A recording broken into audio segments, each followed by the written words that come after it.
Évidemment, est-ce qu'on va sauver l'euro, Christophe Jacubizine? Rien n'est moins sûr. La seule certitude, vous dites ce matin que le 9 décembre 2011 restera une date historique. Oui, d'abord parce que l'Europe à 27 n'est plus. L'Europe telle que nous la connaissions a cessé d'exister. David Cameron, le Premier ministre britannique, a claqué la porte. Définitivement, il ne signera pas le nouveau traité. La Grande-Bretagne est en dehors de la zone euro et le restera. D'autres pays en font partie et ils doivent mener à bien des changements radicaux qui impliquent parfois une perte de leur souveraineté nationale. 3 autres pays, la Hongrie, la Suède et la République tchèque, réservent leur réponse pour plus tard. Il est 5h10 du matin tout à l'heure, il y a 2 heures, enfin 3 heures maintenant, Nicolas Sarkozy entre dans la salle de presse, presque par surprise. Quelques journalistes sont présents, dont évidemment les équipes de BFM TV. Le président ne cache pas une certaine lassitude. J'aimerais pouvoir dire que les conférences de presse à 6 heures du matin, c'est terminé et que les réunions qui durent 12 heures en pleine nuit, ce ne sera plus nécessaire. Alors cette Europe, Christophe, à 17 ou à 23, est-ce qu'elle va sauver l'euro?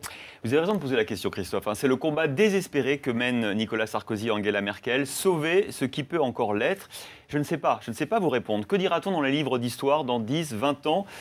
Soit que le 9 décembre, l'Europe aura cessé d'exister, aura explosé, qu'une nouvelle Europe sans les Anglais aura vu le jour, soit que le 9 décembre, l'euro lui-même aura commencé à disparaître, car le nouveau traité présenté il y a 2 heures ou 3 par Nicolas Sarkozy prévoit, comme prévu, des mécanismes d'encadrement des budgets des États et des mécanismes de sanctions, ça c'était prévu, mais il prévoit aussi un nouveau plan de sauvetage de l'euro, un plan que je qualifierais ce matin de désespéré. Écoutez bien, on crée un nouveau fonds de soutien pour remplacer le FESF, mort-né, car vous savez, il a déjà été dégradé par les agences de notation.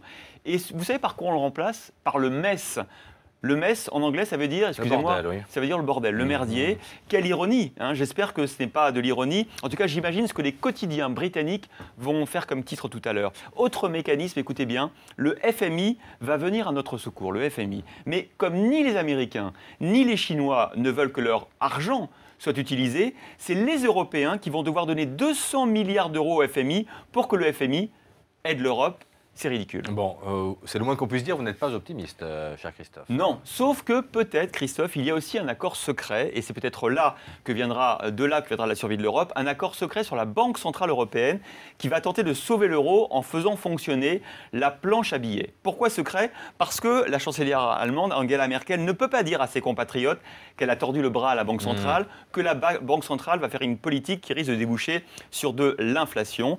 Ces mesures annoncées hier par la Banque Centrale Européenne déjà, sont un signe pour les spéculateurs. La digue va-t-elle suffire à arrêter le tsunami qui déferle sur nous? Ce qui est sûr, c'est que les Anglais, eux, ont déjà pris le large et ça, c'est jamais très bon signe. C'était Christophe Jacubizine.